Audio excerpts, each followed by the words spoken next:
Okay. I think we are okay. I think we're good. So howdy everybody. Howdy Ruby. Hi Excalibur. Hi Witchy. Thank you guys for coming on through, everybody that's here. Sorry if I missed anyone. Heading out to Denver with my niece to go to... Oh yeah, that's right. You said you were going up to Meow Wolf. That's freaking awesome. Super exciting, Ruby. Thank you everybody for coming on in. It's lovely to see you all. Sorry we're a little bit late today. I'm still adjusting to like swapping back and forth between YouTube and Twitch. But I'm hopeful as we keep doing it, we'll get better at it. So, let's tab on in real quick.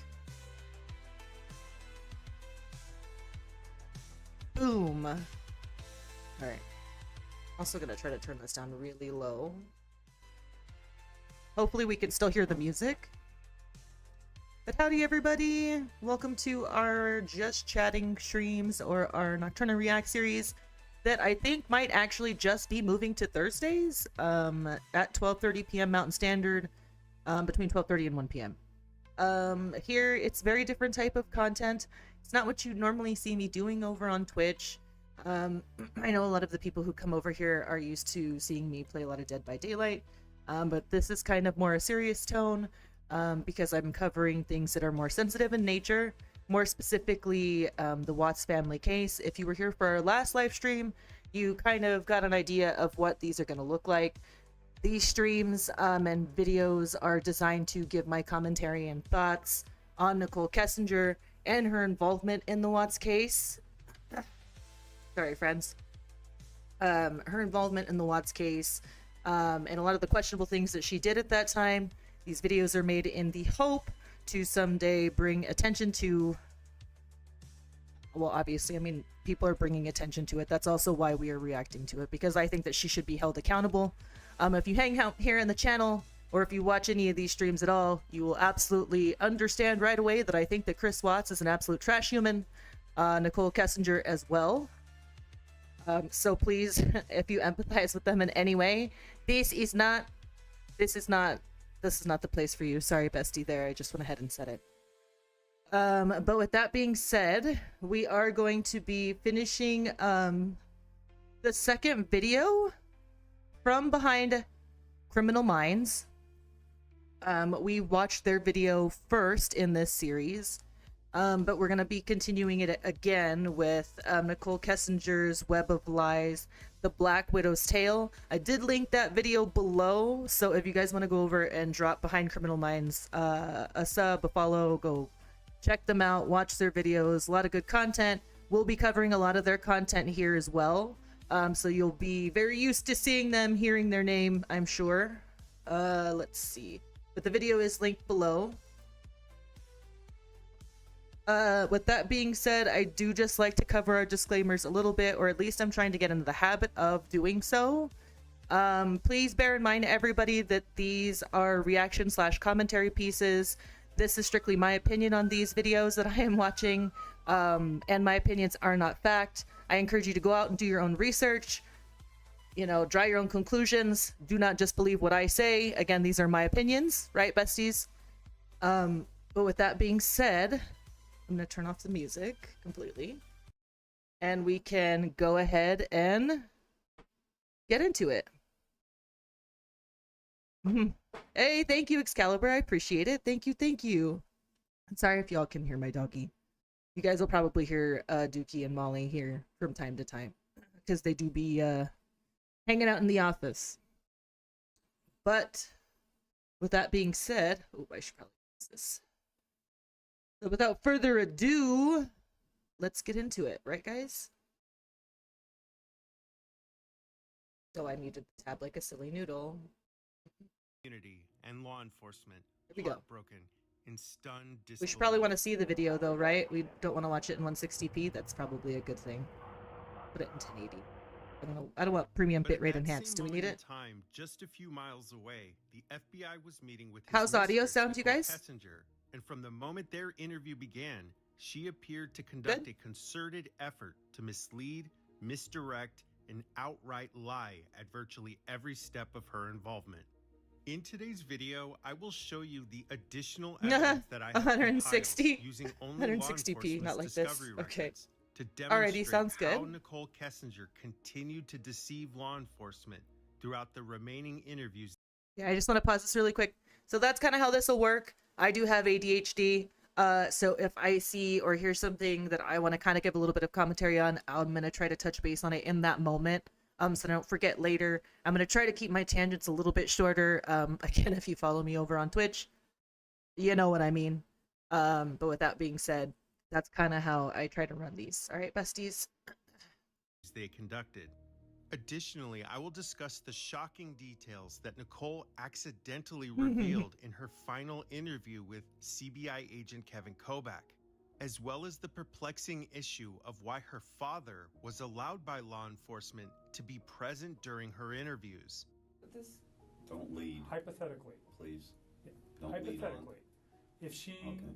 You understand where I'm going. If Right, you but didn't know. You're leading into Okay. questions that. All right. Here's our first stop on the train. That is this terrible. I don't even know. This gentleman right here by my head. Excuse me. Let me move out of the way a little bit. Is her father. If you don't live on Watts Island, as some of us call it here, on YouTube, he is. I don't know why this guy's here. It never makes any sense to me. He's like, you're leading. He's not a lawyer. And the fact that he's there is just what With your. no sense. Nick.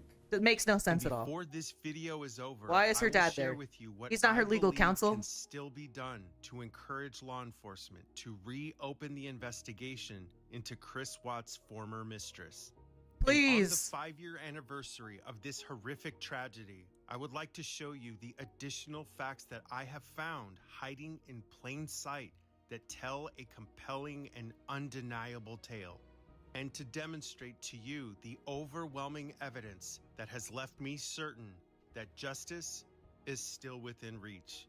This is the Black Widow's tale, the Chris Watts case, episode 3. This says episode 3. I'm wondering if we started with 2, I think is what we did in the last one. My apologies, When guys. we last met, we had made our way through Nichol Kessinger's first interview with law enforcement that was conducted on the evening of August 15th, 2018. Yes, we But did. after the news broke of Chris's confession throughout the inner workings of law enforcement's leadership, it became evident that they would need to interview Nichol again, and without delay.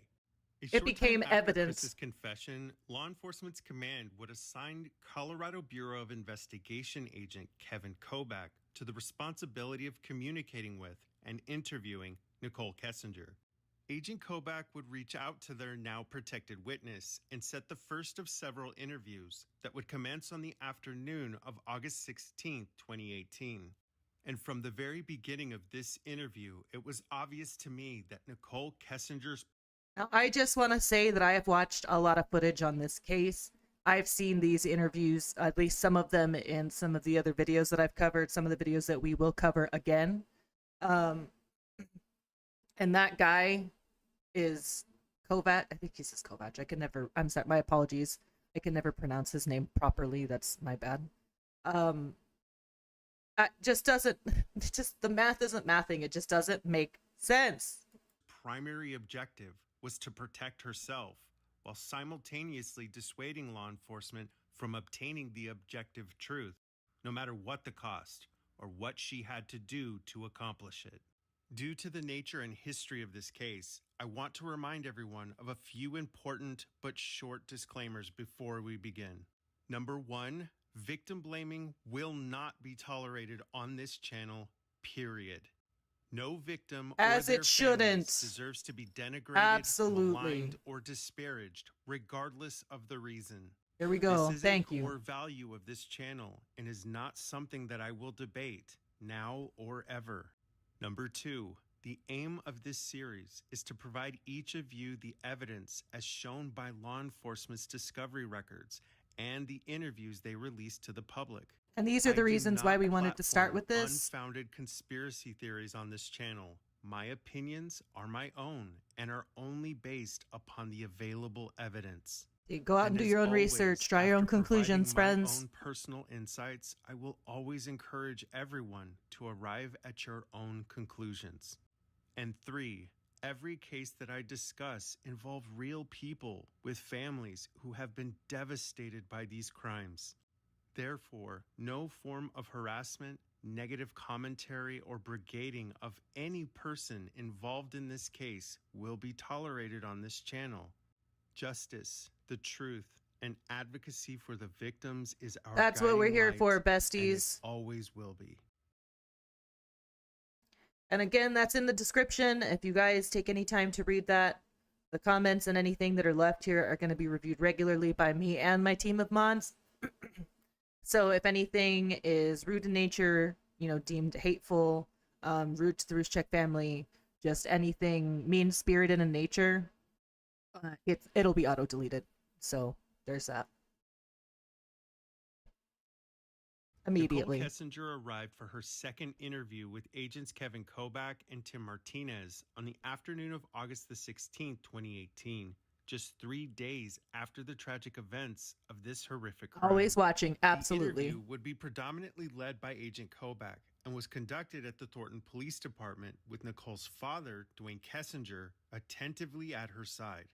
And just like the day prior with the FBI, Nichol would waste no time in making her first of a series of complete fabrications within the first 3 minutes of this interview. I think I met him sometime in June, probably early June. It might have been May. It was just talking at work. It was pretty casual.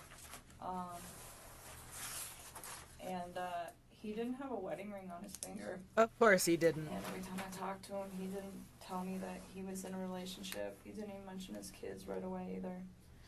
Okay, so to recap, Nichol just said that she didn't know that Chris was married or that he had kids. And exactly 1 minute later, she says this. And then he told me that those two were in the process of a separation. Oh, did he? Did he mention the children's name or his significant other's name? I didn't know his significant other's name for a while. I want you to remember what Nichol Kessinger just said, because we just heard her tell Agent Kobach that she didn't know Shannan's name for a while. And we already know from the previous interview He's all line that number both one. Nichol and Chris claim that they met sometime the first Ben, week we're of only June how many minutes in? 2018. Only But 6 as minutes in. usual, nothing about what Nichol Kessinger just said is even remotely true. Because almost a year prior to this interview, Nichol Kessinger conducted a very odd Google search that completely contradicts the statement. What's the she Google just made. search? Because on August 3rd, 2017, she searched for Chris Watts. A man that Interesting. Nichol claims that she didn't even meet until nearly 10 months later. But what is even more disturbing than that is the fact that Nichol also searched for Shannan Watts on September 1st, 2017. The and whole then year again before? On January 7th, 2018. But I didn't know her name. And the I didn't know they dates were of all three married. searches were confirmed by law enforcement. I just Googled in her by Detective Crow's happenstance. report, and then again by the Weld County District Attorney, who verified that these searches and the dates were correct. Oh, I And forgot. She those just says she searches are didn't. problematic enough on their own. She denies But that she during did my these at final all. day of research, I I'm found pretty sure. something that for me was the final piece of the puzzle that convinced me that law enforcement needs to reopen this investigation. During Nicole's last in-person interview with Agent Kobach, she was in the middle of sulking and complaining when she made a comment that absolutely blew me away. Listen I just get closely. so grossed out watching her in here. I've only been working with them for like 4 months. I don't really know them that well. Did you hear that? Because I'll repeat what she just said. Quote, I've only been working for them for like 4 months. Nicole is talking about how long she worked for Anadarko, and she said those words on August 23rd, 2018, which would mean the earliest Nichol Kessinger could have possibly been working at Anadarko is late March or early April 2018. So then how in the world could Nichol Kessinger be Google searching Chris and Shannan's name nearly 8 months before she ever met Chris? Stop for just a moment and really think about that. How could Nichol be searching for Chris and Shannan before she ever started her employment at Anadarko? There is no reasonable explanation for that, and that alone should be all that law enforcement needs to go back and find out whatever it was that Nichol was hiding from them. But you might be surprised to learn that when the Weld County District Attorney Michael Rourke was asked about this very issue, Like, literally, they're all, specifically if why law did she enforcement lie about investigated that? how Nichol could be Google searching Chris and Shannan Why was she searching them before she he even said worked at the this, same company that he quote, did? "We did not get to the point in our investigation of attempting to independently verify that or not, because Chris Watts pled guilty," unquote. That is absolute. This, okay. I'm gonna lubricate really quick. I'm gonna take a sip. Everyone hydrate today if you haven't. Make sure you do that. So this right here has to be one of the stupidest things I've ever heard in my life. The fact that this guy just right here, dead ass, on God, with his whole chest, just like he confessed, so we didn't have to investigate her anymore. What? That's it. That's it. He said he did it. So we believe him. And even though we have all this evidence against her, we're just gonna let her walk. And howdy, Jug. Welcome on in. Sorry, this is like the stupidest part. I can't listen. I can't with this guy. This guy's an actual clown. Absurd. Thank Law you. enforcement's own discovery report, issued and verified by Detective Michael Prill, definitively demonstrated that Nichol Kessinger searched for two people that she claims that she didn't even know 8 entire months before she ever worked at Anadarko. And people have the audacity to say that this is a witch hunt? Oh, Because witch hunt. there are Oh, vital no. reasons why my choice to outline her deceptions are so incredibly important to this case. And simply put, that's because every single time anyone lies to law enforcement, statutorily speaking, that is a crime. You are not allowed to lie to law enforcement. Yeah, for oh, any but it just reason, keeps getting but better. Even more so when you are the primary witness in their homicide will it work like investigation, this? especially when you will be expected to testify in court concerning the statements you've made. But easily one of the most common rebuttals I routinely hear about Nichol's lies is that maybe she was nervous or embarrassed, or maybe she just misspoke. And here's my response to that. Her intent or reasoning for misleading or overtly lying to law enforcement Is irrelevant? less than meaningless. Yeah, it's irrelevant. Because even if evidence existed that could prove that Nichol was telling all of these lies simply because of embarrassment or innocent self-preservation, that is still not an excuse for breaking the law.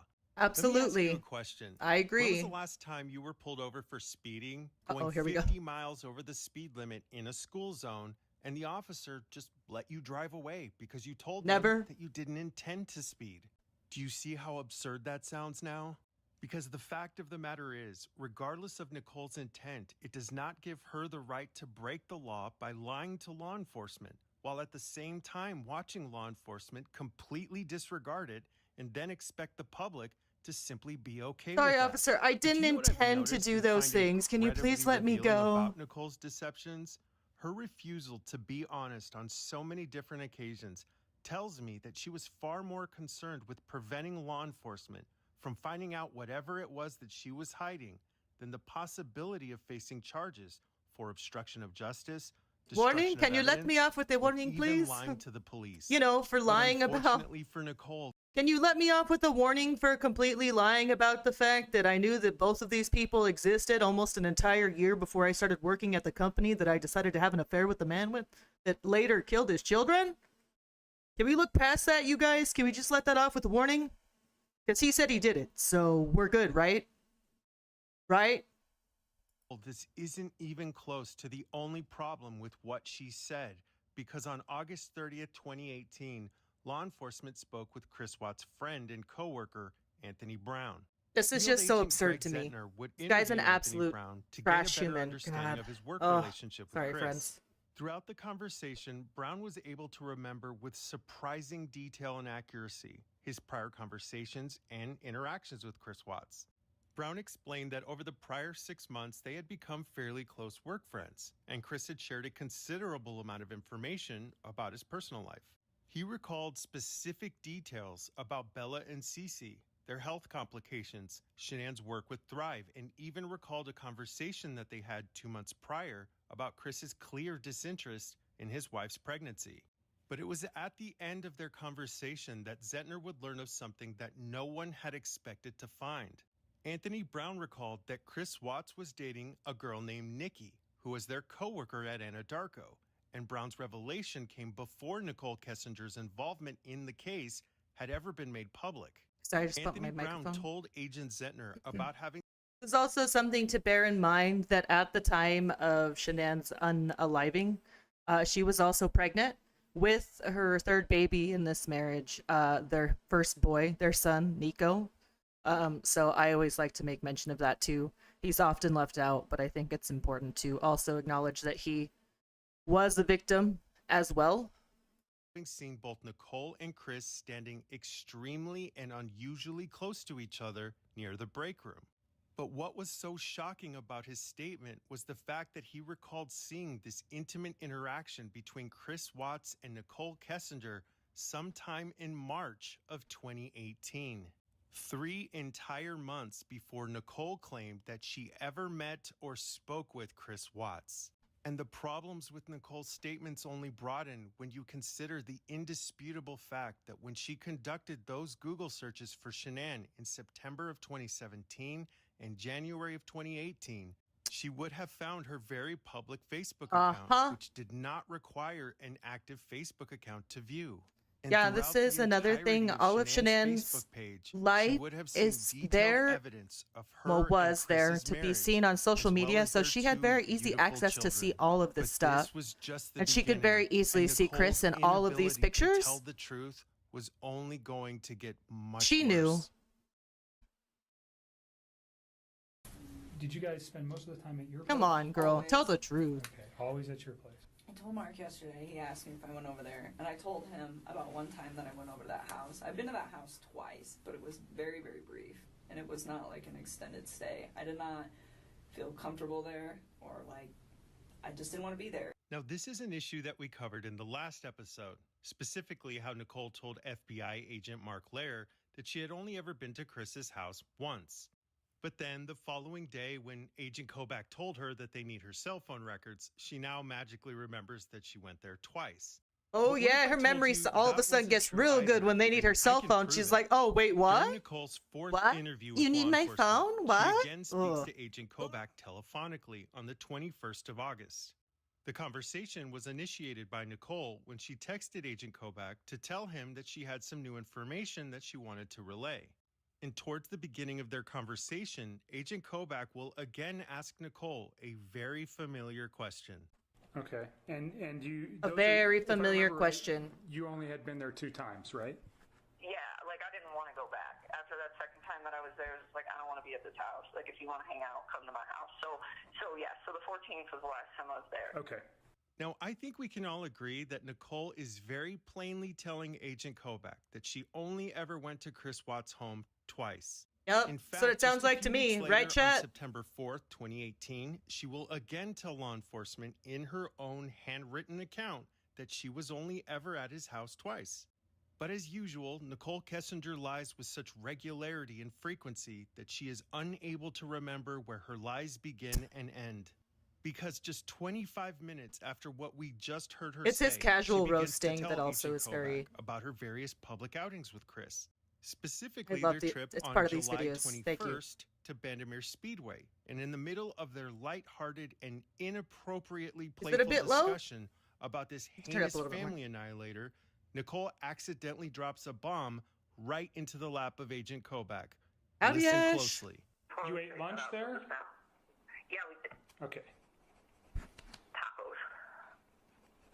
Oh, she Okay. can. They tacos. Oh. This is a really good bar, by the way. Yeah, so we did that, and then we went to Vandermeer, and then I don't know what we did after Vandermeer. I think we just went to my house. I'm almost positive. Like, Fuck. I Just think banging we him. just went to his house. I'm almost positive. Just so we are crystal clear, this would mean that Nichol had been to Chris's house on 3 different occasions, because this time would have been on the 21st of July, Alrighty, when thank she you. previously claimed that she only went there on the 4th and the 14th of July. Now, I'll be completely honest, after having spent over a month listening to Nichol Kessinger's overuse of the word like, and then Like? coupled with these horrifying voicemails, Hi. It's me. I missed your Ah! face. I was just calling to say Stop hi. it! Every time I hear that giggle, I'm just gonna say it, my soul dies a little bit on the inside. I can't stand that. I can't. I just can't. Knowing all the stuff that this lady has done, every time I hear it, it's just like my insides just shrivel. Ugh. Ugh. Call me back. Bye. No. Hi. Oh. It's me. You guys just call me back when you have a chance. Bye.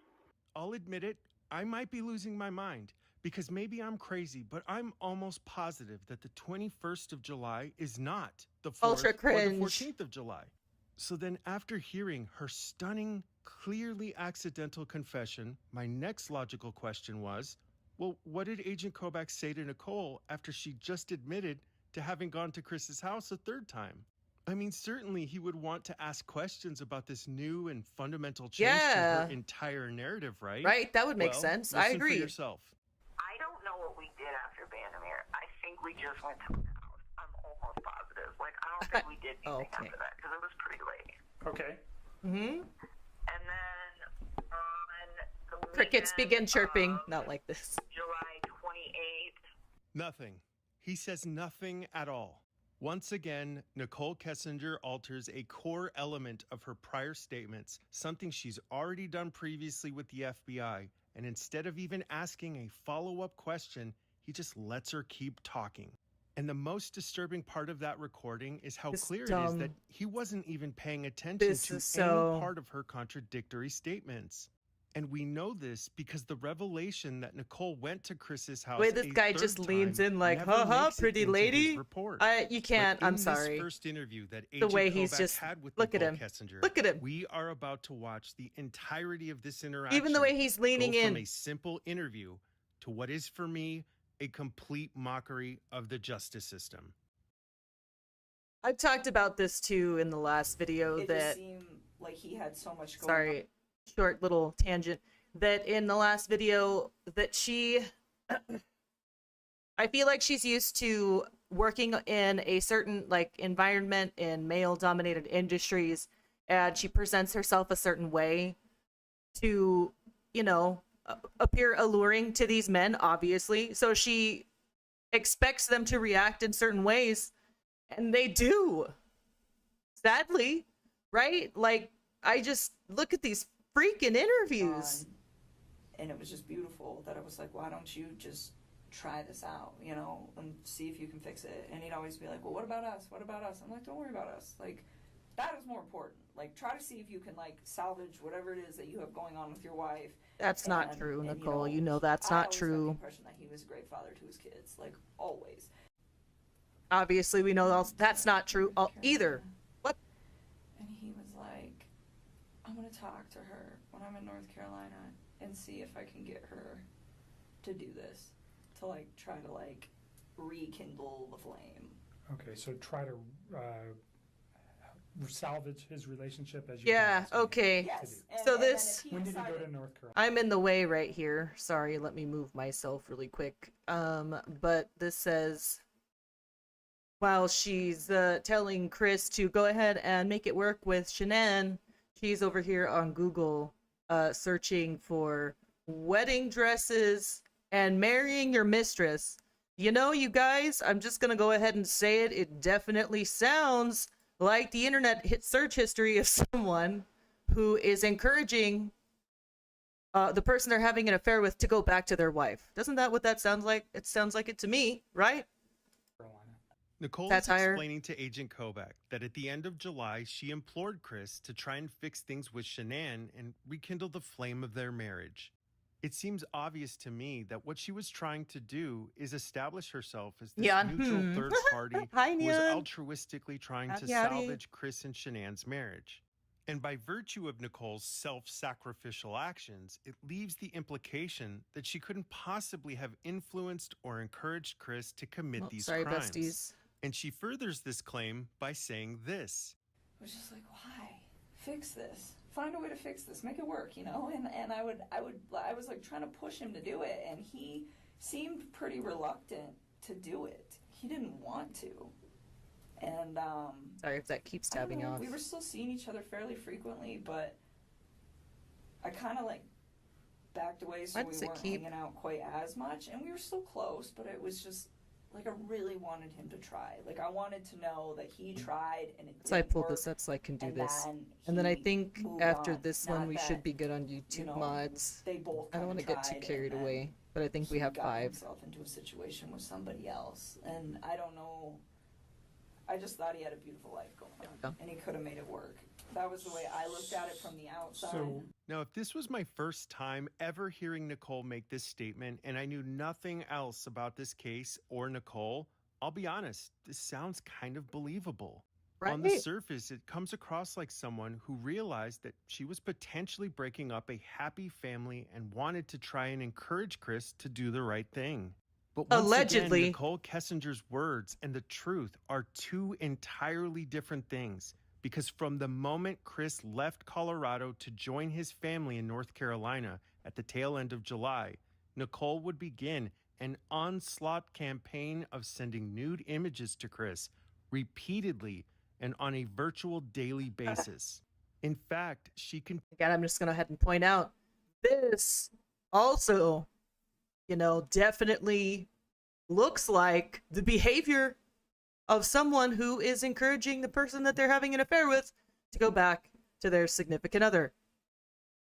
You should try to work things out with your wife. Continues to spam nude images while you're gone, trying to work things out with said wife. continued to text and to call Chris daily, regardless of whether or not he was with Makes his sense, family, right? including an incident that happened like when she this. tried to call him and he didn't answer. So she angrily responded by saying, "Why can't you call me? Are you with her?" Does sending nude images, calling and texting on a daily basis sound like the actions of someone who is trying to encourage Chris to work out his marriage with Shannan? Because to me, it seems obvious that Nicole was very clearly jealous of Shannan's proximity to Chris, and that is even more evident in Nicole's own words about what transpired when Chris texted her shortly after he left to be with his family. I remember when he was in North Carolina. Yeah, it works he was about like, with your wife, trying but I'm gonna patch things spam up call with his you and wife, text you he and told send me you he loved me, and I was nudie like, pics the whole entire time "Don't you're say that there. to me." But works Like, about with your wife. Please go try to fit. And I mean, and that might even mean the text too, where it's like, don't, like, Right. don't say those words to me, Mm-hmm. and then go try to make peace with your wife and lay in bed with another woman. Like, Do you know how we know that Nicole's whole narrative about encouraging Chris to fix his marriage is a lie? Because we have Chris and Shannan's text messages, and the entire time that Chris was in North Carolina, he wasn't patching anything up with Shannan. On the contrary, he did the exact opposite of that, telling her that he didn't want to have another child. And we can see through Shannan's text messages to her closest friends how devastated she was by Chris's actions and his behavior towards her and their Yeah, children. those text messages. We're We gonna have go no over evidence these later whatsoever in that some Chris other ever told Nicole anything analysis about, about repairing this his case. marriage with But these are Shannan. very, very But we sad. do have evidence read that and, Chris like, and see. Nicole were talking the entire time that she was supposedly encouraging him to fix his marriage. But let's just imagine that Nicole did text Chris, telling him to fix his relationship with Shannan.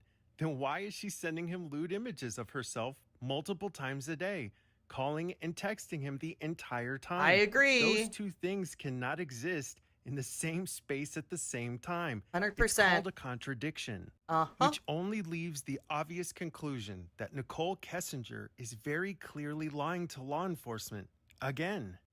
But if you look at what she said from the vantage point of the envious Hi, mistress Dippy. who's turning green Howdy, from howdy, her own friend. unbridled jealousy, Welcome on in. then revisiting this statement Ooh, this will be makes nice. perfect Hi, sense now. Dippy. like I remember Be nice when to he get was your in North take on this Carolina, stuff. He was like trying to patch things up with his wife, and he told me he loved me, and I was like, don't say that to me. Like, please go try to fit. And I mean, and that might even be in the text too, where it's like, don't say those words to me and then go try to make peace with your wife and lay in bed with another woman. Like, just don't do that. Because Chris was very clearly trying to maintain his relationship with Nichol while giving Shannan the cold shoulder, breaking her heart in the process. And despite Chris's efforts to keep the peace, Nichol was having none of it. Which is why she told him to not say that he loved her, because she was furious that he was there and that Nichol wasn't his primary concern. Yeah, see, this all sounds more to me like she is the jealous mistress, that he wasn't moving as fast as she wanted him to. Because she was unable to accept the fact that she wasn't number one in his life. And it's why Nichol would go on to tell Chris that she was even... You're not doing this if you're encouraging your partner to go back to their significant other. You know, like, work it out, baby, go back to your wife. And then send them lewd images the entire time they're supposed to be doing that. And then also in turn get mad at him for spending any time at all with his wife on their family vacation. Get a grip, Nichol. Even talking to 2 other men on eHarmony because she wanted him to feel jealous and possessive. And frankly, it worked. But all of this would only lead me to the next considerable problem with this first interview conducted by Agent Kobach. In the first 30 minutes of Nichol's interview, Agent Kobach explains that he would like Nichol's permission to obtain her cell phone records. She is very clearly uncomfortable with this request, but this is the moment when we are faced with our first monumentally obvious problem with how this entire interview was structured and the absurdity of what law enforcement was about to allow. I'm with you. We definitely need to accelerate the case, because the more it takes, the less sure that they are of. Yeah, let's keep asking her questions, because she's just proved us such a reliable witness up until now. Disturbing and outright baffling comments that came from this initial interview. Because where in the world does Nichol's father get the gall to tell law enforcement that they need to accelerate the case? There's no mention or concern from him or Nichol about Shannan and the girls, let alone their family. And he has the audacity to tell law enforcement that they need to hurry this along. I pointed him out at the beginning of the video, though. He has no business being there. The emergency brake on this entire interview. Because over the years, I've sat with people who have outright lied to me or said something that I know will be extremely problematic for them in the future. And had he said that to me, I would have responded and said, you know, I'm sorry, Mr. Kessinger, but you just said that the longer this takes, the less sure they are of situations.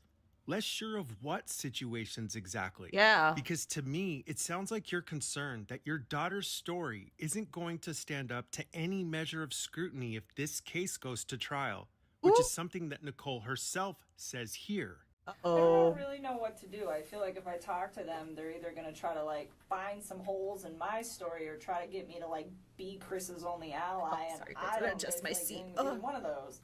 Holes in her story? What holes? Do you know what concerns me? Finding Mr. out holes Kessinger? in your own story already? How many times your daughter has already lied to the FBI, and now, in this interview, all in a span of about 90 minutes. And it's evident to me, based on your concern for expediting this case alone, that you probably already know that her statements have the same structural integrity of a wet paper actual hole emote. So I'll ask it again. What situations are we going to be less sure of exactly? But here's the unfortunate reality of this entire back and forth with this 30-year-old woman's daddy and these veteran law enforcement officers. He deadass said 30-year-old woman's daddy. Sad truth that this interaction is only going to get much worse. I know why he lied to me. He lied to me because if I'd have known that he had a child on the way, I'd have never wasted my time with him in the first place. Like, none of this would ever even occur. Like you just said, right? If I knew his wife was pregnant, I wouldn't be in this picture. So if his wife was not pregnant, well, that's very hard to believe because he already had 2 children and you were perfectly fine in that picture, madam. Out of the picture, you're never going to know that she was pregnant, right?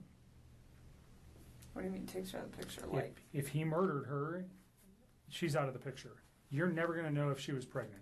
If he can get away with murder, you're not going to. I got divorced from my wife. You say, you understand what I'm saying? No. If she's gone, She's uh-huh. Don't lead, hypothetically, please. What? yeah, Don't lead on. hypothetically, if she, Okay. Mr. Kessinger, kindly shut up. Please, just stop talking. He has no reason to be there. I'm gonna move out of the way so we could see this man. You don't need to see this guy. He's also a clown. I'll move to this side for a second. This guy right over here, this gentleman. Kindly, sir, shut up. Stop talking. you understand where I'm going. If Right, you but didn't know, You're leading into questions that are nothing with your. if And you're you not didn't legal know counsel, yeah. so please shut up. that she was there. Did you hear what I said? I'm following you. I Right? just want her to answer a question that relates to This is very easily one of the most alarming and problematic issues that came from this entire interview. Nichol Kessinger has just said that if she knew that Shannan was pregnant, that she would have never been involved with Chris in the first place. Now, we have reason to believe that she did know that Shannan was pregnant based on her Google searches alone. But right after she makes this stunning confession, for the first time in this It's entire weird being on this side of the interview, screen. I gotta go Agent Kobach does the right thing. Just He sit here. challenges Nichol because what she just said is quite literally the definition of providing Chris a motive. And the moment that he has Nichol on the ropes and is forcing her to explain herself, her father is not only allowed to completely stop law enforcement's rightful questioning, but he tells them to stop asking leading questions. Why these agents didn't stop the interview and escort him out the door at that Thank moment you. is not just some procedural misstep, but is completely unacceptable. Law enforcement is legally allowed to lie to you. They are allowed to say whatever they want to say, absent of violating your constitutional rights, in order to protect and preserve their investigation. Yep. So Agent Kobach had no reason whatsoever to allow Dwayne Kessinger in that room, especially because he is not an attorney and had no knowledge about this case. And during one of their most important lines of questioning, he completely obstructed them and then railroaded the entire conversation. Told you, And he's not even a because law fucking enforcement lawyer. is allowed to lie, Agent Kobach could have easily told Nichol that they needed to speak to her in private and made up some reason why her father was not allowed in that room. Speaking from experience, I have witnessed detectives do this very thing on countless occasions. Which is why this comment Oof, is get out of even here, more bud. disturbing when you realize how inappropriate it was for Dwayne Kessinger to even be in that room. I agree. We want to give you What the hell everything, was but his we also purpose want of to be being in there? protected in doing so is more of the. sure. Protected from what, Mr. Kessinger? If Nichol is a completely innocent witness that did not influence, encourage, or participate in the crimes that Chris Watts committed, then what could she possibly need to be protected from? Which leads Yeah, me to why my are next you in here? point. What are you protecting Over if the she's years, innocent, many Mike? people Eh? have asked the question, who was Dwayne Kessinger, and why was he even allowed in the interview in the first place? What does this In say? fa- The million-dollar question is, why did the FBI allow this woman's father to come into the interrogation room and allowed to stay for the entire meeting? That man is a retired cop. It explains a lot of what's going on. That woman will never be held accountable for this crime or any other crimes past or present. Oh my fucking... Well... In fact, many conspiracy theories have formed around this issue, but I have seen Dwayne Kessinger's resume, and there is no evidence that he was a member of law enforcement or a former detective. Oh, Over the there's no years, evidence he claims said have to been support made that he had claim. a close personal relationship with key members of law enforcement. Unfortunately, absent of definitive evidence of that relationship, it's merely conjecture. But I cannot recall a single time in my entire career where a parent of an adult witness was allowed to come into an interview and then dominate some of the most important questions being asked by law enforcement. That's crazy. And law enforcement allowing that to happen wasn't just inappropriate. It was and is completely unacceptable, and it's why so many of us are still baffled by how this investigation was conducted. And I wish that these were the only issues that I had found, but you might be surprised to learn that I haven't even come close to telling you half of the problems, lies, misdirections, and overt falsehoods that I found in these interviews. And this just next gets one helps worse to and show worse. you just how deceptive Nichol Kessinger was throughout the entirety of her interaction with law enforcement. You are So mistaken. during your guys' dating time, did you guys spend most of the time at your place? Always. Okay, always at your place. Okay, so Nicole's just said that they always spent time at her place. And we have already heard her say previously that she went to the Lazy Dog with Chris on the 11th of August. Yes. And in her own words, she stated that it was one of the only times that she went out in public with Chris Watts. You guys, I did a big no-no. Here. Is that better? I didn't have subtitles on this whole time. I'm sorry. No, we just went to dinner. That's one of the only times I've actually ever been out public with him. Now, I think we can all agree that these are not ambiguous statements. She's being very emphatic and clear about how she's answering these questions. But listen to what Nichol Kessinger tells Agent Kobach just 5 days later during her 4th interview. Uh-oh. We talked about this Throw him out of the way. prior, and let's just revisit it. You guys never really went out on a date per se, with the exception of this Saturday night on the 11th. Usually you guys spent time at your home versus going out, unless I'm mistaken on what you're saying. You are. Okay. You are. You are mistaken. Would hang out at my house, but we went out a few times. I have dates for everything, and Okay. I can give you that once Yeah. I'm done with this. So Yep, you heard that right. Nichol just did a 180 on her entire story again. Oh, But fuck. this time she adds a little gaslighting into Agent Kobach and You tells are him that mistaken. he's the one You are that's remembering mistaken. incorrectly. But for the record, he's not mistaken, because as we just heard, she very adamantly answered these questions previously. But this is the same conversation where Nichol now remembers in striking detail the 8 different times that she and Chris were out in public together. And for anyone keeping track, that's now the 11th time that she's lied and misled law enforcement. And we are only about 2 hours into her 7 hours of recorded witness statements. But it's what I found in the pages of the discovery that It's the helped me to 11 gain lies a for more me clear already. Holy understanding shit. of the kind of person that Nichol Kessinger truly is, and why it is painfully obvious to me that there is so much more to this story. I'm going with that. I completely understand. And to be honest with you, I mean, there were several discussions that we had about his current relationship and where it had gone and what it had caused. And he talked about his kids from time to time. But the thing is he was never hostile. It was never anything aggressive. Like, even Right. when he spoke of his wife and the fact that they were separating, it was never, like, ill. It was still very kind. It was just like, this is not working.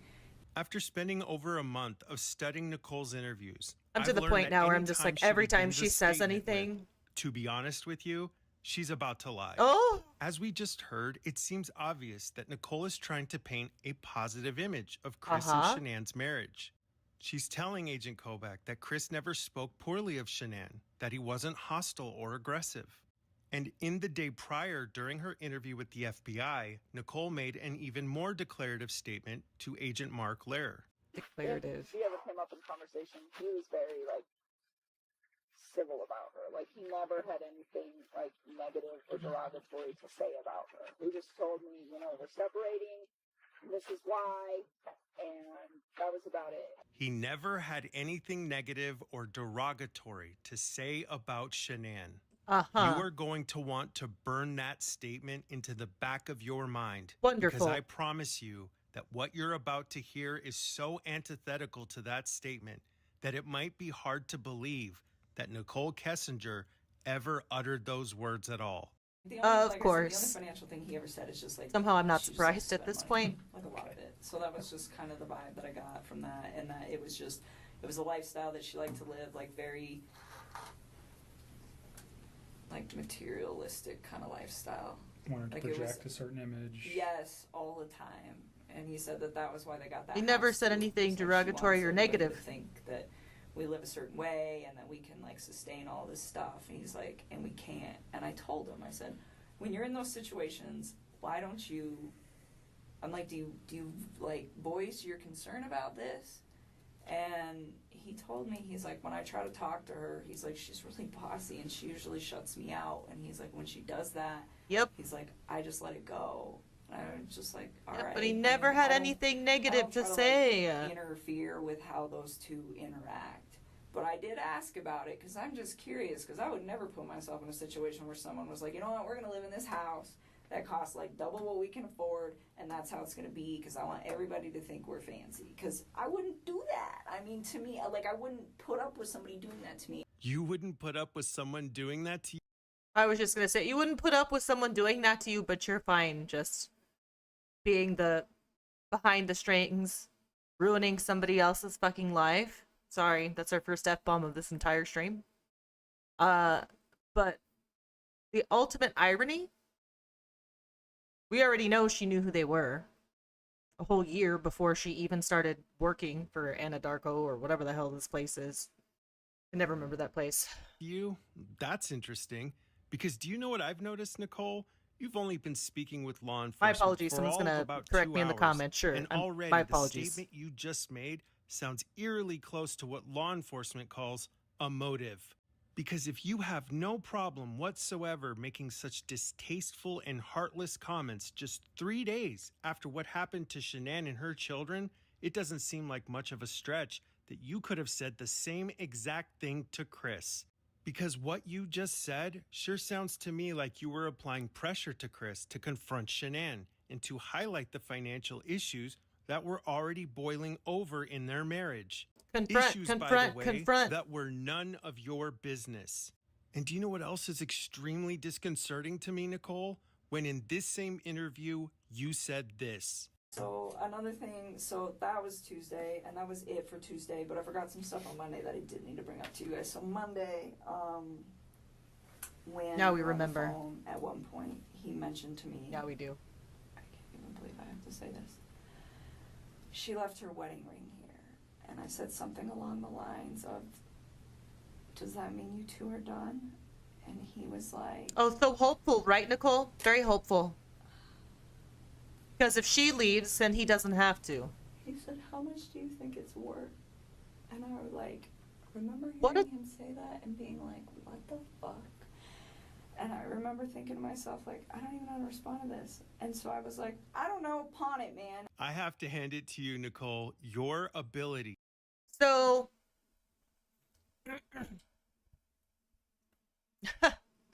I just feel like there's a lot to unpack with just that little bit that she said when he's like, oh, she left her wedding ring. Oh, so does that mean that you guys are done? Even the inflection? Oh, how much do you think I can get for it? Oh, I don't know, maybe you should pawn it, man. If you're so flabbergasted by just the absolute uttering of the phrase, how much do you think I could get for it? Why would you immediately jump to, oh, we'll just pawn it? Just get rid of it. If it's so unfathomable to you, right? I don't understand. Make it make sense, please, Nicole. Anytime. Go ahead. To gaslight and to deflect suspicion should be taught as a masterclass in supervillain school. Because nothing about what you just said makes any sense whatsoever. Because just 1 minute ago, you said this. But I mean, I was like kind of scared. What I was really scared for was scared for his family's well-being, because it's like, I don't know where these people are at this point, and it's scary. I mean, it's scary that she's gone. Sorry, Ruby. But it's even more scary to me that these little girls are We're glad you got there safe, though. Was the part that really freaked me out. Like, if it was just her, I'd be like, well, maybe she took off with somebody, maybe she didn't. I mean, I don't know, because she's a grown woman and she can make those choices. That doesn't make any sense whatsoever, Nicole. You just said that you were scared, fearful, panicked, and deeply worried concerning the whereabouts of Shannan and the girls. And this was on Monday, this is true. The day that they were initially reported missing. And on that same day, while you were worried and terrified and telling Chris to calm you down, you tell him to pawn his wife's wedding ring? Thank you. In what universe does that make any sense whatsoever? Because it isn't this one.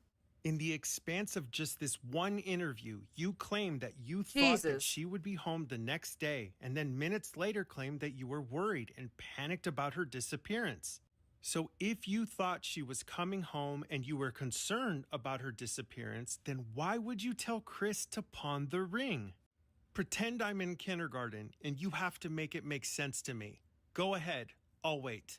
But do you know what would make a Pretend like I'm in kindergarten and make it make sense. Go ahead. I'll wait. Yep. lot more sense and explain all of these inconsistencies? Now, this is just how I see it, maybe because it's completely obvious, but it would make a lot more sense to me that you were panicked and freaking out because you knew that law enforcement was already involved in the crime that Chris had committed. Uh-oh. And it's why you searched Google for this, because you knew you had something to hide.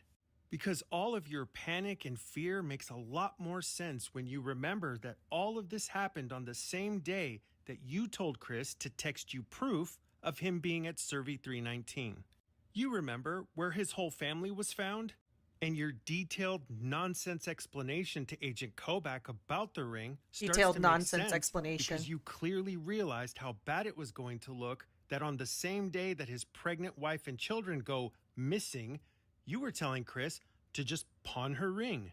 Because here's the thing, Nicole, when you turn in your typewritten report on September 4th, your story goes from having told law enforcement that Chris never had an unkind word to say about Shannan to all of a sudden remembering all of this hateful, despicable vitriol Cece that Chris responded that she was controlling, said that they really don't argue much though. Said that once many years ago he attempted to stand his ground with her and she told him, "Get out of my house," and made him leave for a night. Said that he tried, Chris Watts said that he tried to avoid arguments ever since then. Said that now if him and Shannan Watts disagreed, she would make nasty comments to him and he would just ignore them. Chris said against his wife. And your detailed and descriptive revelations all of a sudden just happened to be on the heels of you being asked if maybe you were the reason why he committed the crimes. It was not nice to and say that to anybody. That all of these statements that you claim you've had with Chris were never once brought up in any of your previous interviews, despite having been asked by law enforcement on 5 different occasions if you knew anything further about his relationship with Shannan. Because once again, your memory works in reverse. Now you can recall story after story that paints Shannan in the worst imaginable light. And the only reason I'm really even convenient. showing them now is to prove that you said them. But for me, it's what Nicole says next that only serves to prove my point even more. What's the catalyst for this event? Do you have any? Have you had? And I know it's a hard question, but I want to get it out now. We're here. If there's a thought that you have that might lead us to understand a little bit why he might have done something like this. You know, I've thought about this, and sometimes I think to myself, if I wasn't in that man's life, would his family still be alive? And I've thought about this a lot, and I think I could give myself different responses. But in all honesty, I think they might be alive, but not permanently. I do not think that this man just snapped. I don't think that he just met some amazing woman and he was just going to try to murder his family and then think that I was okay. I'm gonna stop this right here to say, don't we think awful highly of ourselves? Some amazing woman. Yep. Don't we think highly of ourselves? With like building a relationship with somebody who did something like that. And so for me, like when I think of what was he going through his head, I find it really hard to believe that I am the catalyst for all of this. But I don't think people just snap. Love does not murder. Hate and resentment. Such an amazing woman, right? Thanks. Not. Definitely not just that. My, opinion, but Sorry. I'm pretty convinced that woman and him did not get along very well. When I first started to analyze this case, I came into it having been told multiple times over by a number of people that Nichol Kessinger was unfairly treated by conspiracy theorists And ran all with over it. the internet. The truth is, no one is perfect, and there are moments in all of our lives where I think we can all agree that if we could do it over again, we would make different decisions. Oh, I But agree, I've sir. listened to all of Nicole's statements multiple times over, statements she made throughout this entire investigation, and she never once takes any Hi, responsibility Willow. How are you? for Welcome her on in. proximity to this crime. In fact, she is so preoccupied with placing the blame on Chris and his marriage that even the insinuation that she could have been the catalyst is rejected, refused, and denied. But the reason this case still persists Oh, that in the moving is, hearts like, and crazy minds weird. of millions all around Like the he's world doing that isn't stuttering because is we crazy to refuse me. to move on. On the contrary, it's because we can see the mistakes, fixable mistakes concerning the lack of attention That's to like it. detail I think that's that intentional in surround the Nichol video. It's Kessinger's tripping me out. involvement throughout this entire And it's slow zoom. investigation. Ugh. And it's those mistakes that have become impossible to ignore. The best The laid inner plans. Here we workings of go. a homicide investigation are a series of tasks and responsibilities that require a considerable amount of time. How are you, Willow? Thank you for effort, stopping and by. manpower.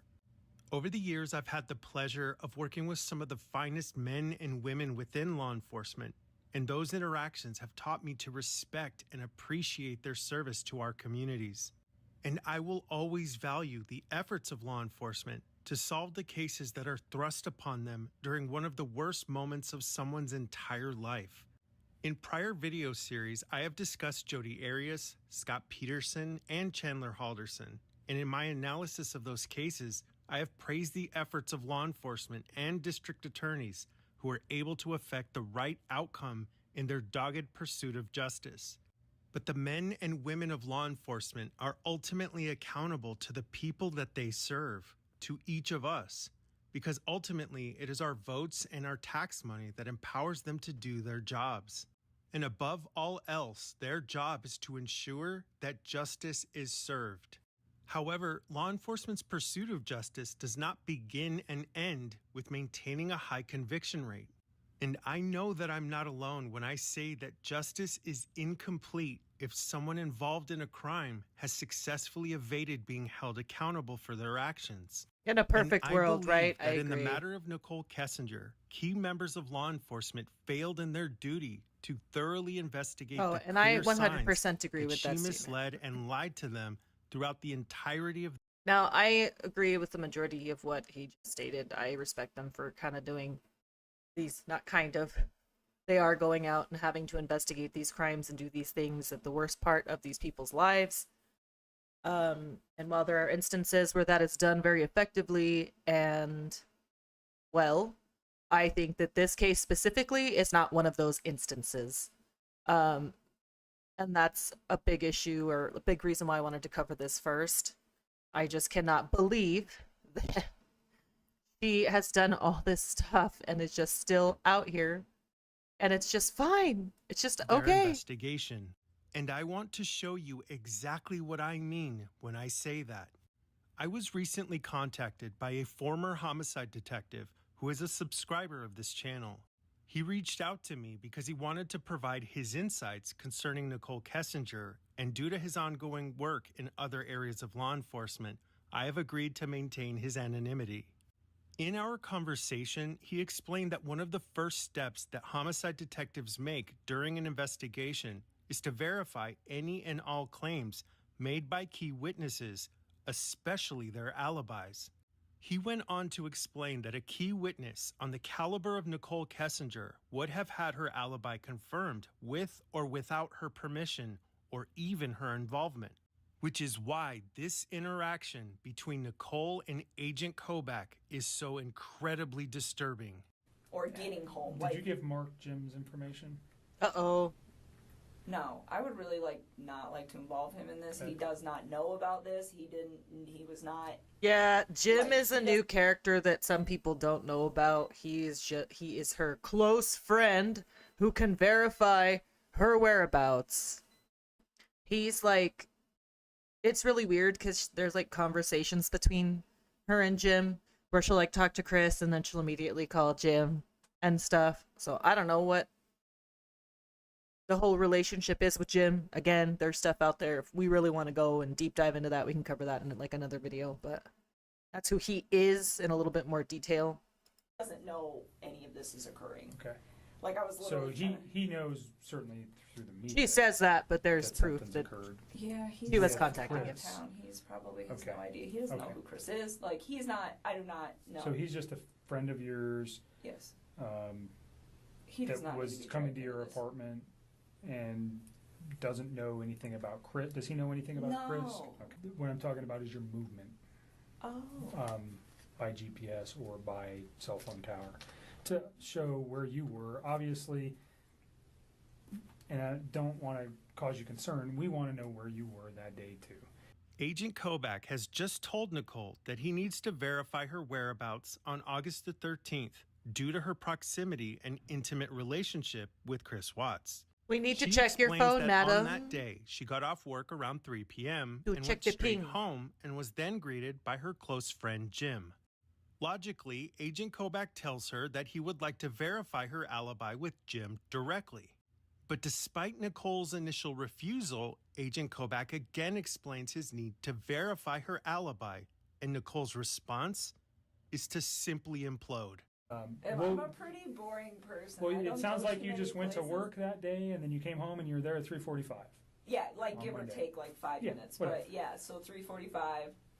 I meet Jim there. Yeah, I would And totally so re- Jim is understand from an investigative point, he could be a person who could say, yeah, I was there at 3:45. He doesn't know Chris. He doesn't know anything. He could say with one phone call, yeah, she came in at 3:45. Done. Totally. Do you know what I'm saying? Yeah. And I don't have to ask anything more than, hi, Chris, my name's Kevin.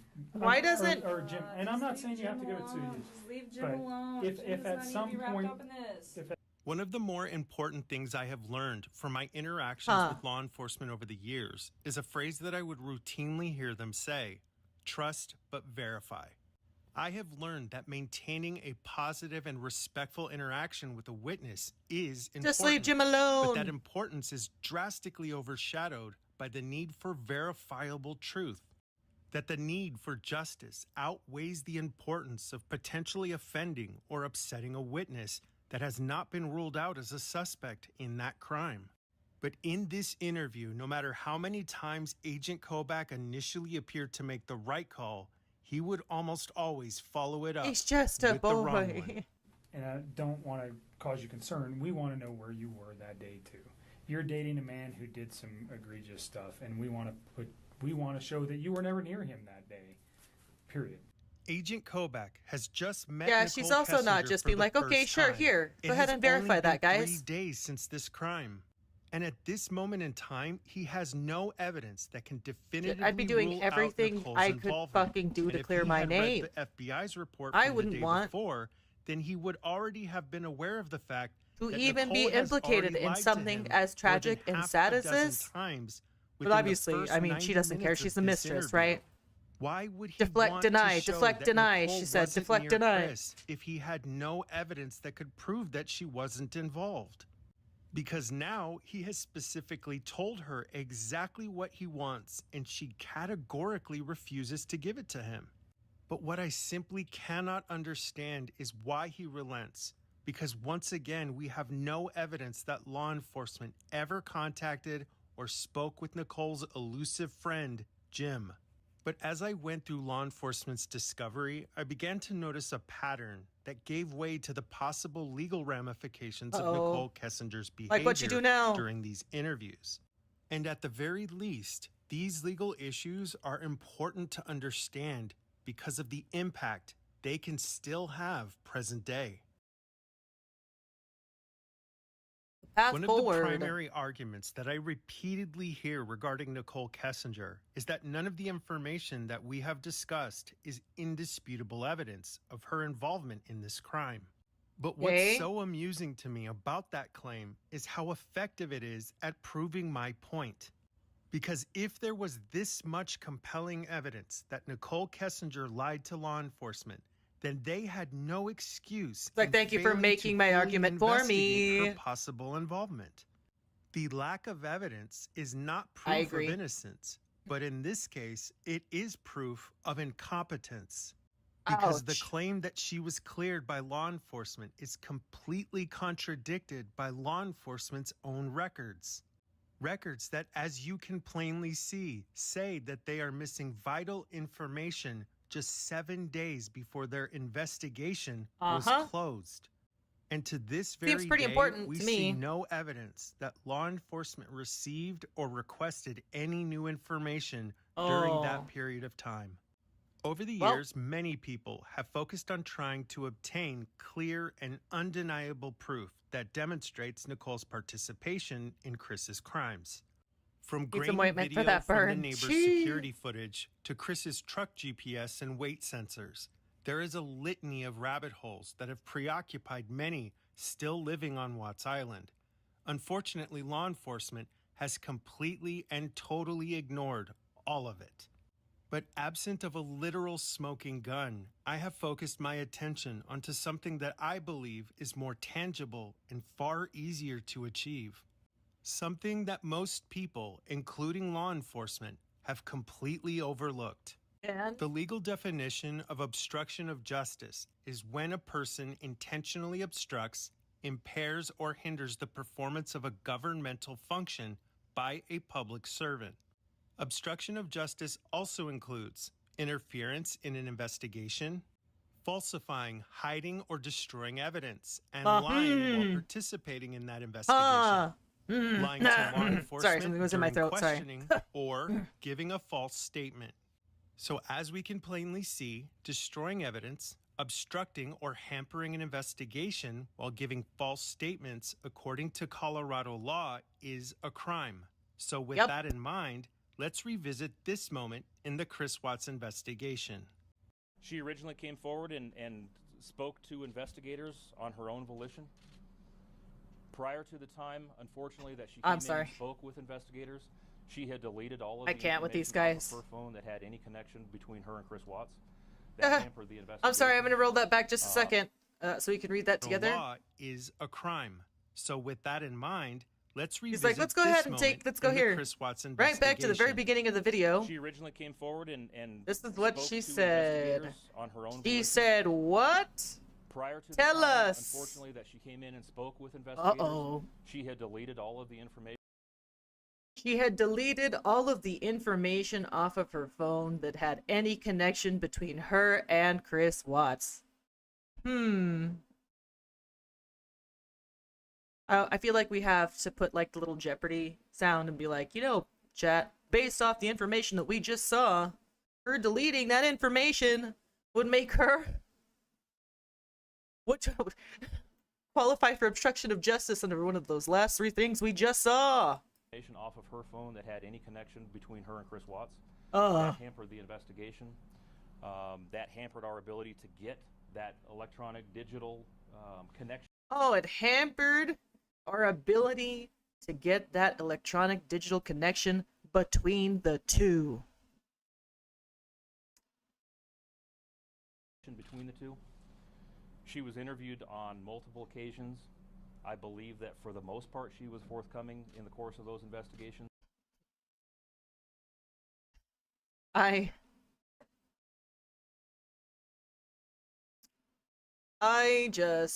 I believe that for the most part, she was forthcoming.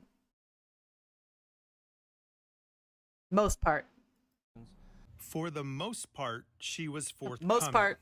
To me, that sounds like legal speak for the DA acknowledging that he is well aware of the fact that Nicole did not tell the truth at various points of their investigation. But just to reiterate, did you hear what he said? She hampered their investigation. By the way, hampered is a synonym for obstructed. But just as we heard, the Weld County District Attorney For the has most just part, said he loves his that wife. Nichol It's Kessinger not like this. hampered their investigation by deleting vital evidence and that she was not always truthful in her statements. So if she was not always truthful, then we can extrapolate that to mean that even the Weld County District Attorney admits that Nichol Kessinger lied. We have the DA on record saying that she obstructed their investigation, She deleted evidence and she lied, and people wonder why there is still ongoing interest in this case. Yeah. Now, I want to acknowledge I'd that say. while district attorneys do have broad discretion for when or how they charge for any given offense, which, in my opinion, kind of defeats the whole purpose of having laws and a justice system. This guy, if so someone serious. Can just arbitrarily pick and choose when to How can you enforce look so those serious laws, when saying such but I clown digress. shit? But the issue of Sorry, bro. obstruction of Facts are justice facts. is not a small and inconsequential charge. Now, I want to be very clear. I am not about to make a political statement, but rather a legal one. Because regardless of where you stand politically speaking, obstruction of justice is one of the charges that former President Trump is facing right now. So if our yes, our now system convicted can charge felon. a former president with obstruction of justice, then I'm pretty sure that Nichol Kessinger isn't exempt from that accountability either. Because in the event that a DA prosecuted Nichol with obstructing their investigation for any of the previously listed reasons, she could face charges for each and every occurrence of that offense, which would mean a charge for every single lie. And when you realize that obstruction of justice can carry up to 6 months in jail per offense, you can see how lying to law enforcement easily dozens of times could become extremely problematic for Nichol Kessinger, especially when you see the number of times throughout this investigation He where cited at Nichol least was 11 very instances clearly worried that with law evidence. enforcement Ooh, was puppies. going to do exactly that. In Nichol Kessinger's final face-to-face interview with Agent Kobach, she reiterated her ongoing concern that she had expressed on multiple prior occasions. Nichol was extremely worried and was trying to ascertain whether or not law enforcement was going to pursue her for criminal charges relating to a crime that even she believed that she could be charged with. Listen closely. Are you guys... Am I in trouble because I deleted his text?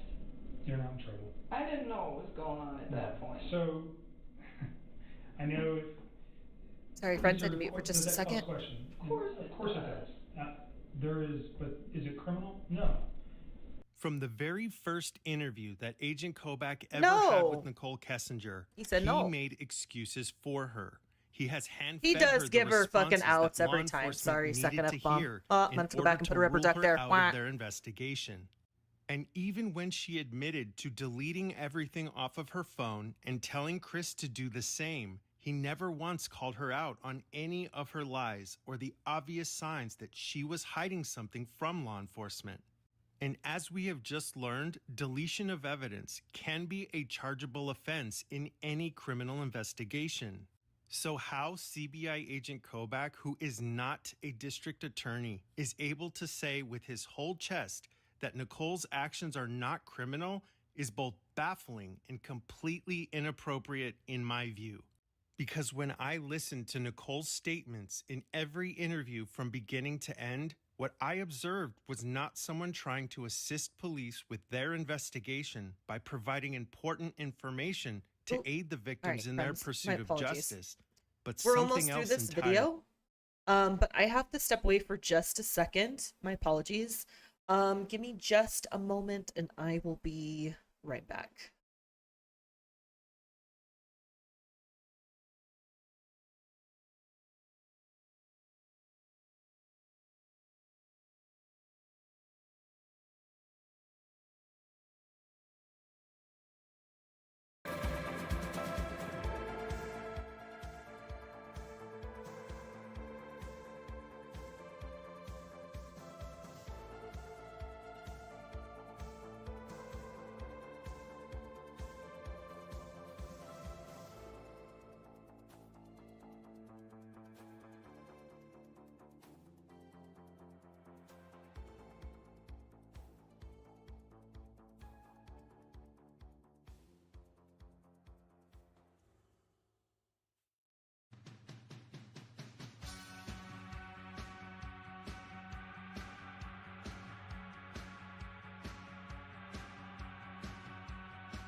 Okay, sorry friends. Let me turn this off.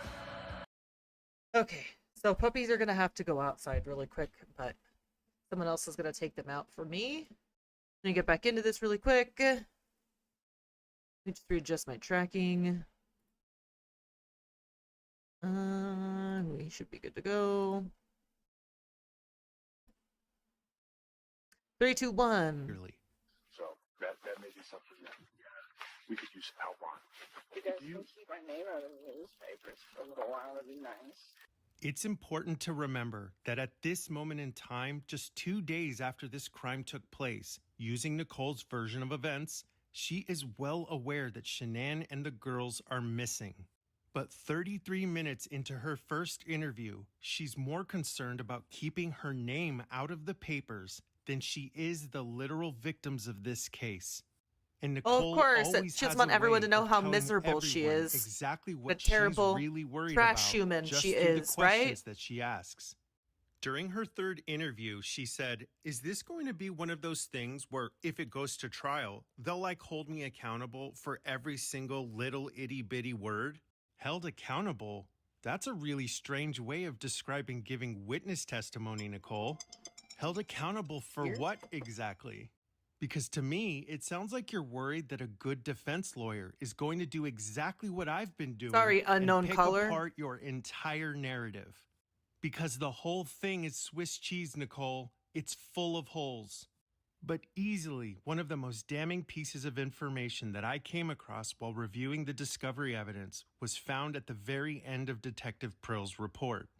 And while this may not be the literal smoking gun at a jury trial, it showed me something far more important that speaks to Nichol Kessinger's character. Because just 6 days after Chris committed his crimes, Nichol Kessinger opened do we up need anything Google, else that went speaks to past her the character? myriad of news reports covering the horrific story that she was directly connected to. She then clicked on the search bar and began typing. And when she pressed enter, Google returned a search result for exactly how much money Amber Fry made on her book deal. Wow. Including Amber Fry's net worth and whether or not people hated Amber Fry. But on behalf of the millions of people all around the world who have seen through your gecko, how ruse, cute. Nicole, allow me to answer that question for you. The answer is no. The general public doesn't hate Amber Fry. We never did. And do you know why? Because she didn't lie to law enforcement from the moment she opened her mouth. In fact, she didn't wait to contact them for 2 entire days to inform them of her unfortunate connection to Scott Peterson. Yeah, and okay. Oh, and for the record, you and Amber Fry have I was absolutely gonna say they are not the same nothing at in all. common, She because did not didn't know. delete all of her text messages. Yeah, she came and forward then with tell Scott to everything. do the exact same thing. Amber did, however, show heartfelt empathy and concern for Lacey and the Rocha family, and then went out of her way to continually cooperate with law enforcement at every imaginable turn. Very, very sorry different for situations. Lacey's family and the pain that this has caused them. And I pray for her safety. He legitimately deadass had 2 She lives. understood, even back then, that her proximity to the Peterson case was vital to securing his conviction, and she wanted to do the right thing and tell the truth Oh, from alrighty, the Excalibur. moment she became aware of Scott Peterson's ruse. And the difference between you and Amber Fry is that she actually had integrity, and the world will remember her courage and the character that she exhibited during the truly tragic loss of Lacey and Connor Peterson. But the same cannot be said of you, and no amount How of dare time you even will put ever yourself in the change same our wheelhouse unified as plea her. for law enforcement to Literally, reopen how an dare you, Nicole? investigation into whatever it is that you are still hiding. But until Yeah, that put a little day clown comes, emoji over her just face. know that we will wait patiently. And know this, Nicole, we will not How forget. dare you? Yeah. When the trio of agents visited Chris Watson prison in February of 2019, Their primary Exactly. objective was to get answers to the questions that they had not been able to ask Chris after his confession. One of the first things that stood out to me in my analysis of this interview was a question that Agent Tammy Lee asked Chris concerning the matter of Trent Bolt. Trent was a man who claimed to have been in a lengthy adult relationship with Chris Watts in the year preceding his crimes. Law enforcement never seriously considered that Bolt was telling the truth. Yeah, and okay, before we watch this, I just would like everyone to consider, because I've seen this interview and like a lot of the interviews with Nichol several times, and this instance, if you just watch how much more he's questioned and with like such scrutiny versus the conversations that they had with Nichol, it's really, really, really crazy. So enjoy that, everyone. This is just insane. But it's Agent Lee's question that I found to be outright perplexing. The Amanda girl to the Trent guy to the from like people going on inside editions saying they knew me or went out with me or had like whatever else with me, and it's like I don't want them to think that it's like other like false information going out there because like people are getting hold of information like where did they get this information from type deal, you know? So, would you like to see those people charged? But you would not want to be listed as a victim in that case, as far as him being charged with like false reporting. By the time this conversation happens, it has been almost 6 months since law enforcement initially met with Trent Bolt. And in their interview with him, they were so convinced that he was lying that they were even willing to charge him for having submitted a false report. In fact, during their conversation with Bolt, they made it very clear that his inconsistencies were vast and they were having none of it. Interesting. So, Trent, can we have kind of a tough conversation? Sure. Some of the stuff you're talking about is pretty hard to believe. Is it? And we're getting to the point where we're wondering if you're wasting our time. You told us that you watched the video over and over. Okay, so we know that you're aware of everything that's out there. And all you've talked about are things that anyone else knows. You haven't brought forth any information. You're having sex with a guy in his car and you don't know anything about him other than what the public knows about him. Okay? You took $60 from him. Your self-admitted booty call. I don't know what's going on with you, but I don't know why you're here tonight. And now you can't find his phone number. Well, I had cut every... Stop. Just stop. You see how that kind of doesn't make sense, Trent? Yeah. So let me back up, because you can tell I'm getting a little bit angry, right? So before I get angry, how about we start over and I'll say this. I just can't figure out why you're doing all of this, why you're lying to us. So let's recap. Law enforcement agents meet with Trent Bolt, listen to his story, notices that he is unable to provide any details that haven't already been released to the public, and they see right through his obvious attempts to lie. Right? Now I'm going to ask you to indulge me for a moment, because I want to reiterate this one more time for the but the way people in that the they back. questioned him Law is very enforcement different agents than how they connected to questioned the Nicole. Chris Watts This should have been the same investigation have energy just kept asked for him her. If he is willing to proceed with charges against 100%. Trent Bolt and anyone else for lying about their connection to him. They are quite literally prepared to charge someone with a crime for having lied to law enforcement. And yet, despite the fact that Nichol Kessinger has also lied on a multitude of occasions, And said she far deleted more all their brazen text messages obvious and all lies, I electronic might data add, between the we two are of them. told that there is Also, no reason whatsoever to investigate Nichol Kessinger at this time. And it would be one thing if someone, anyone, had sat Nichol down at some point of this investigation and confronted her over her inconsistent statements, the same way they did with every other witness.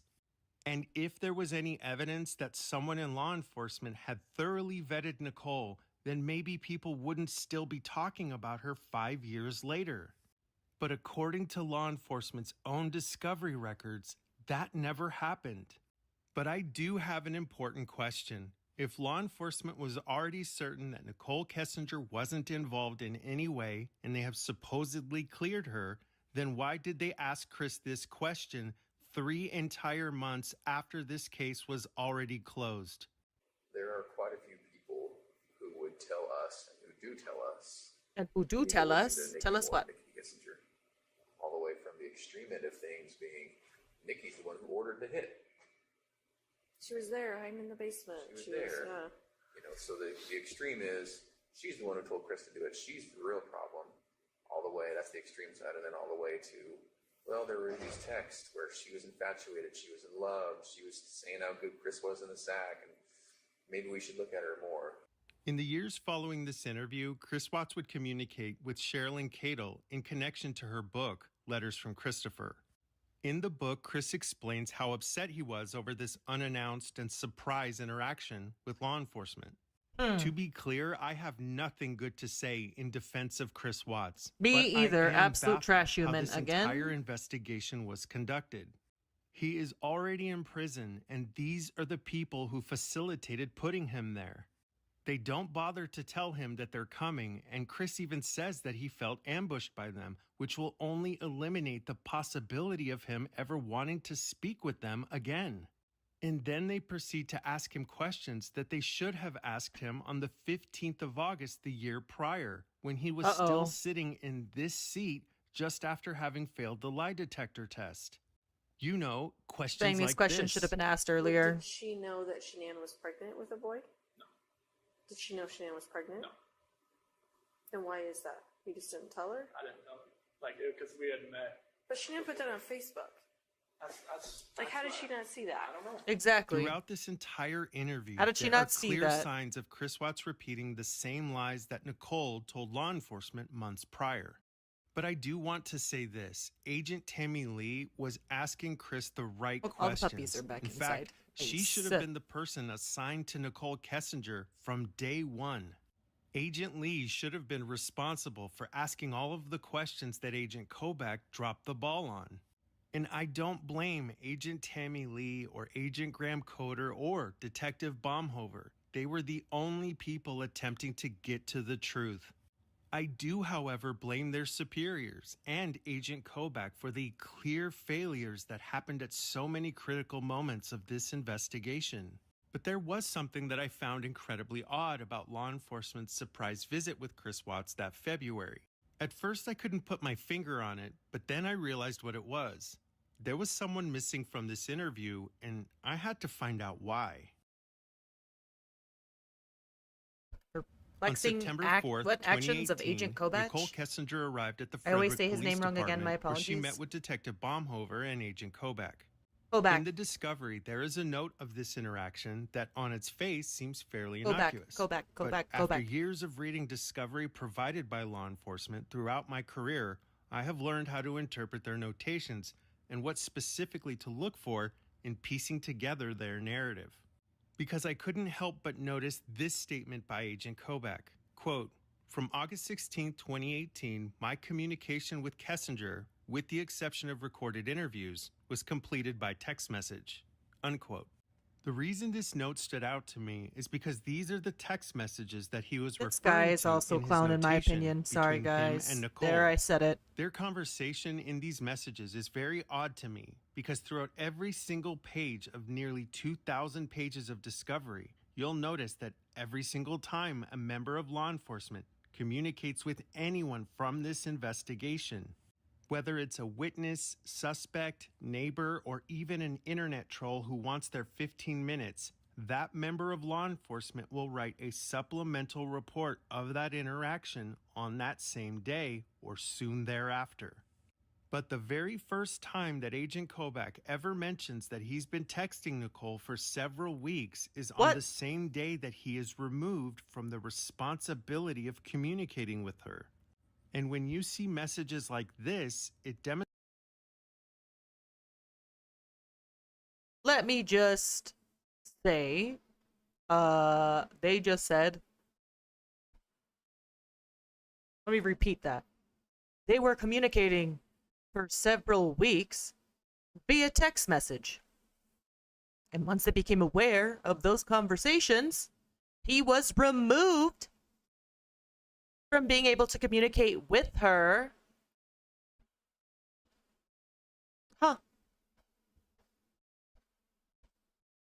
Demonstrates why so many of us are baffled at how law enforcement can say with a straight face that our concerns about Nichol Kessinger are nothing more than a witch hunt. It's important to remember that Agent Kevin Kovac met and spoke with Nichol Kessinger on half a dozen. I stand by what I said earlier in this video, He that spent she's used to over working 7 around hours speaking to her face men, to face, not including and she the definitely hours of looks telephonic a interviews and weeks certain of way, back and forth text messages, and she that knows how included to use that conversations that I would to describe manipulate as being less than professional. some of the men around And her. when those This three guy agents is went a to very Dodge clear instance of Correctional that, in February of 2019 in my opinion. to visit Chris Watts, Agent Kovac wasn't Texting with for them. several weeks. Someone who Are had you spent kidding all me? that time as the primary point of contact for Nicole, a law enforcement agent who likely knew more about her than any of the three definitely of them had to. combined. And yet, In despite my all opinion, of this, he is not only pulled from the Ash. investigation, but he is never heard from again. And this entire issue is exactly why disclosure, accountability, and thoroughly completing an investigation is so critically important to the process and completion of justice in any criminal action. All the kids running through. What Sorry, we want Chris. more than anything else is the truth, because the truth is the foundation of justice, and without it, justice remains incomplete. Because we can plainly see that there are people within this investigation that are saying in their own reports that the person who committed this crime and his mistress have successfully hidden vital evidence that was never retrieved. I agree. I feel like there was requested, or definitely a recovered. fucking lot of And I know that I am not alone ball drops when here I say that I believe when it comes to that this case. Shannan, Bella, Trying to stop myself from Cece, using and profanity Nico on still this. deserve justice, even if it's difficult and inconvenient. I agree. Because it's never too late to do the right thing. This is why we're when covering all this we are series. asking for is the truth and justice. In September of 2019, a new beautiful true crime human podcast and was her released friends. that discussed the homicide We're gonna of watch young a lot of woman stuff on who had been a Shannan too. student at Cal Poly in the 1990s. I've talked a little bit Her about how very disappearance inspiring made she is to national me, news, but despite law and why this enforcement's case is efforts, very the case special would go to me, and why I and would do eventually believe be it serves a relegated second to the look. cold So case we'll unit get into at more the of that San Luis later. But Obispo Sheriff's Department. This these were previously chosen unknown for that podcaster reason. named Chris I Lambert do believe had Nicole no needs to prior be experience in law enforcement. He held had no accountable. previous work history in the law and had no formal or informal training on how to conduct a criminal investigation. But Chris Lambert was relentless. He dug into the evidence and found details that law enforcement had seemingly overlooked. And in a matter of just a few months, his podcast would be downloaded 12 million times. Because of public pressure and renewed interest in the case, law enforcement would utilize information obtained from Lambert and would eventually find compelling evidence that would lead to the arrest of the longtime suspect, Paul Flores, a man that would go on to be convicted for the disappearance and homicide of Kristen Smart. Over the years, the Chris Watts case has become a heartbreaking example of how important it is for law enforcement to pursue justice and not just a conviction. And in the matter of Chris Watts, it is evident through law enforcement's own words that they were unable to complete their own investigation. And that is exactly why those three agents went back to Chris months later, because they knew they didn't have the whole picture, and frankly, they still don't. Whoa, wait, like we're not done. We have all these things to do. We didn't examine all the evidence. We didn't interview every witness we needed to. We didn't do all of these things that you would do in a normal investigation because he stopped the clock. We were relieved that it was going to be over, but at the same time, we felt like, in a sense, we didn't finish. In the late 1990s, well, yeah, after because when he Kristen pled Smart's guilty, they initial were like, "Duh, disappearance, law conviction." enforcement had He said become it. well You aware heard him. of Paul Flores Job and well his done. possible involvement in the crime. At the time, Sheriff Ed Williams spoke with a local San Luis Obispo newspaper Instead of continuing their and told investigation? them that they needed the primary suspect, Paul Flores, to tell law enforcement what happened to Kristen Smart. And absent of his confession, they didn't see any possibility of solving the case. But despite decades of law enforcement's obstinate posture, the community chose to rally behind Chris Lambert's podcast. And with the groundswell of attention, he was able to play a vital role in helping to bring Paul Flores to justice. And I believe that we too can play a similar role in this case. Yes, but we it's important can. that each of us understands the reality of the criminal justice system present day.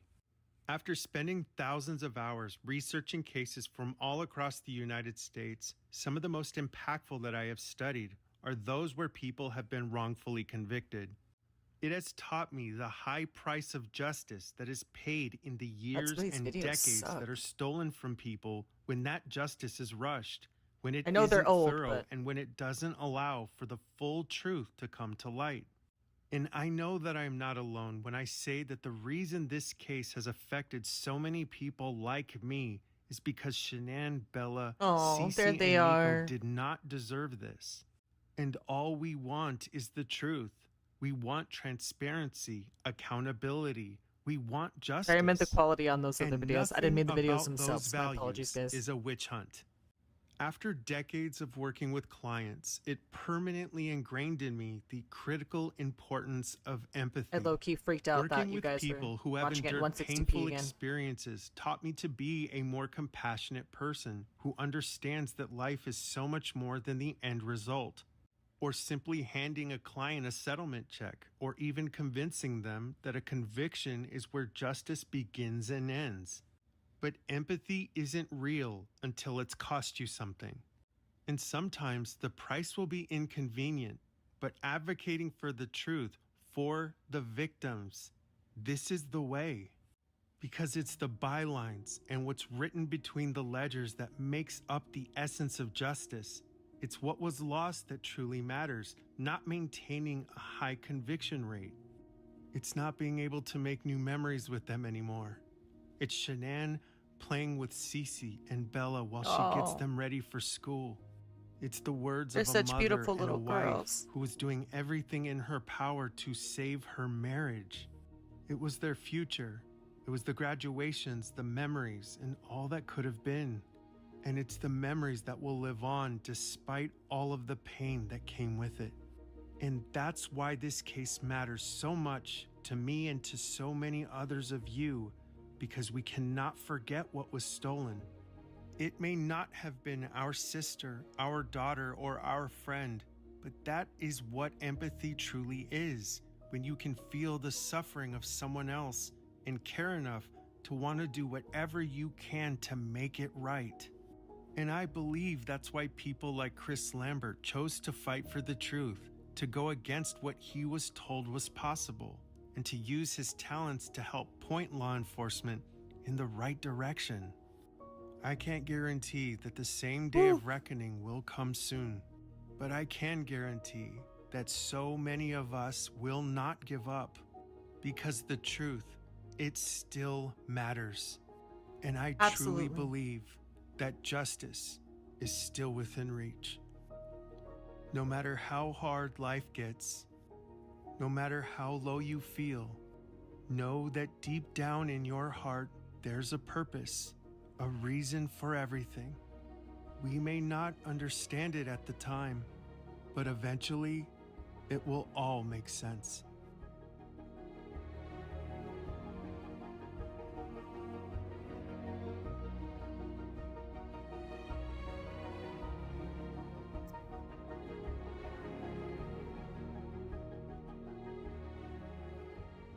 You know, it's always the hard part watching that. It's and hard to not being able believe that it's to, been 5 years since all of this transpired, but no amount of time will ever change the impact that this case had on so many of our lives, which is why I want to thank you for being here, because I truly believe that while we cannot change the past, we can advocate for justice, both now and in the future.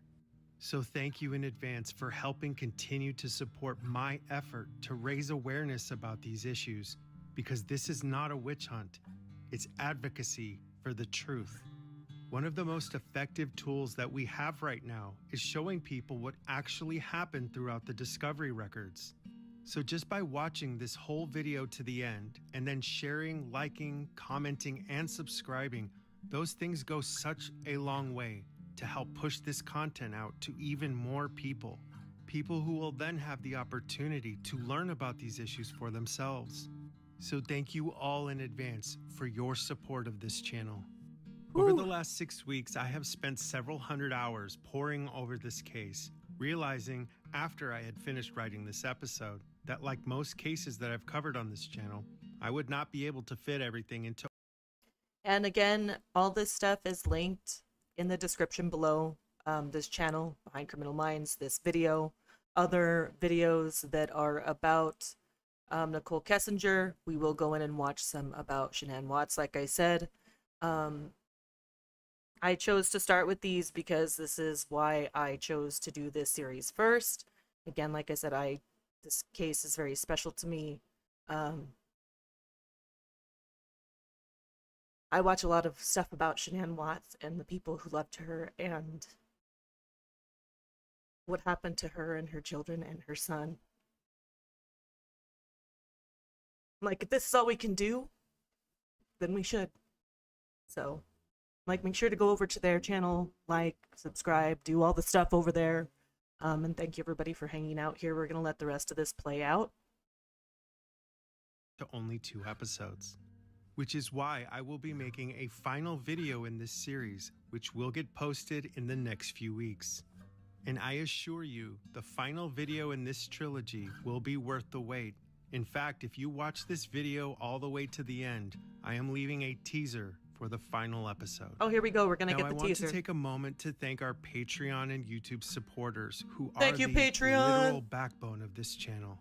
Appreciate Most you people guys. are not aware of the fact that due to YouTube's guidelines, most, if not all, content created within the true crime genre is either demonetized or heavily restricted. And it's because of these issues that creators like myself are usually relegated to pursuing support through subscription-based programs, which then allow us to grow on this platform. So our Patreon and YouTube supporters are quite literally the reason that I am able to consistently create this content. And I am truly and eternally grateful for each and every one of you. YouTube Your supporters. support has opened the door to so many amazing opportunities that I never thought was possible. So please know that every single one of you are valued and appreciated endlessly. I want to take a moment to thank today's producers, Hazel C., Florentino M., Lise May, George L., and Thank Mr. you, Merman producers. Prince. I swear I'm never going to get tired of saying that name. Also, concerning upcoming content on the channel, I will be releasing the Andrea Yates series next, including new series on Chandler Halderson, the Idaho 4, and the Gabby Petito series over the next several weeks. And rest assured, I will also be releasing the final episode in the Nichol Kessinger series very soon as well. Wonderful, don't and it forget is to out now, so subscribe that's the to one that get we will be doing notified next. For all of the new content coming to the channel Next week, I think coming we're going to over be the moving it next to several Thursdays, weeks. so around the same time Also, don't next forget to week. check our community post with details for our subscriber giveaway, with over a dozen winners being chosen in the first part of September. Finally, I want to end this video with a note of gratitude. Over the last several weeks, we have welcomed so many new subscribers to our community. All of you have shown such an incredible outpouring of support, and your vote of confidence has absolutely Wonderful. We humbled love to me hear in it. a way that I have never experienced before. Your kind, genuine, and truly thoughtful responses prove to me that we can create a positive and uplifting community right here on YouTube. And that's why I am truly looking forward to paying back that kindness in our upcoming subscriber giveaway. So stay tuned, because there is new and exciting Oh my content goodness. coming Oh to my the gosh, channel, this is stream? and I truly cannot wait to share it with each of you. And as always, this has been Behind Criminal Minds. We'll see you next time. Yeah. Hey, thank you, Behind Criminal Minds. The Idaho 4. Oh my goodness. I've got a list of stuff. Once we kind of cover the stuff that I want to cover from the Watts case, stuff that I feel like is I was in prison helpful with Chris twice to at the Dallas, case, like what kind of stuff and, that we just over watched. the time But I spent do with want to him, cover also some of the he Gilgo confided in me, Beach and he stuff, said that, because his that's something that's mistress was unfolding still in right contact now. with him, and that Talked a little bit about it in the she last was stream last involved week. in the murders of his Or family, like 10 days ago, and sorry, that friends. she was never investigated, and he was trying to protect her. How was she in contact with them? Letters or phone? Letters. Letters. Yeah. This guy was a celly, They apparently. were in constant communication. Okay. You say what her involvement was? She killed girls and he killed Shannan. And, She did all three of them. No, he killed his wife and she killed his daughters because they felt that since Cece and Celeste, or Bella and Cece was Chris's kids, that he would have a harder time to kill them. So that's why she was the one that killed the little girls and he killed Shannan. This is someone who was with him. See, now Yeah, this she is tough for murdered me. them and he It's awful to strangled hear them Shannan. saying this. But at the same time, I don't know how much of that can be believed because once he's incarcerated, obviously they treat people like him, in prison, like the scum of the earth, like they are, as they should, in my opinion. So I think that sometimes, or he might have tried to say, oh, well, I didn't, Nichol did, in an effort to make himself not look so bad. But there is evidence that supports, like, her phone pinging in the area and stuff. We'll watch more stuff on that, from other videos and other sources. We'll go out. Like I said,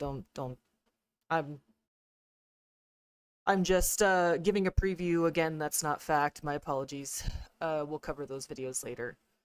But let me finish this out.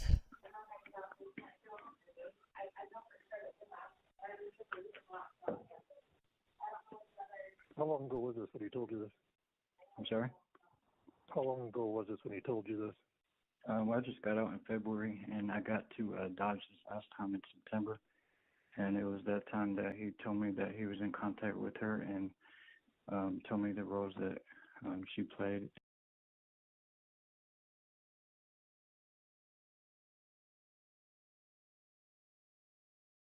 Well, that was the preview for the next video. That's what we're going to be covering next week. That is finite for us. Thank you, everybody, for hanging out. I appreciate you. I know this stuff is kind of heavier topics to cover, but I think it's important. It's something that's near to my heart. I really think that justice for Shannan needs to be full, and I don't think that that's what happened. And I think that Nichol Kessinger needs to be held accountable for the things that she did at the time of this case. And yeah, that's what the series is about. I will also be live over on Twitch here in a little bit, you guys. For any of our live chatters who are here, you can catch me over there. I will be doing some other stuff, more lighthearted stuff over there. But with that being said, I will catch you all next week, besties. I appreciate you for stopping by, hanging out, being a part of the community. I will catch you a little bit later, and until next time, we love you. Bye.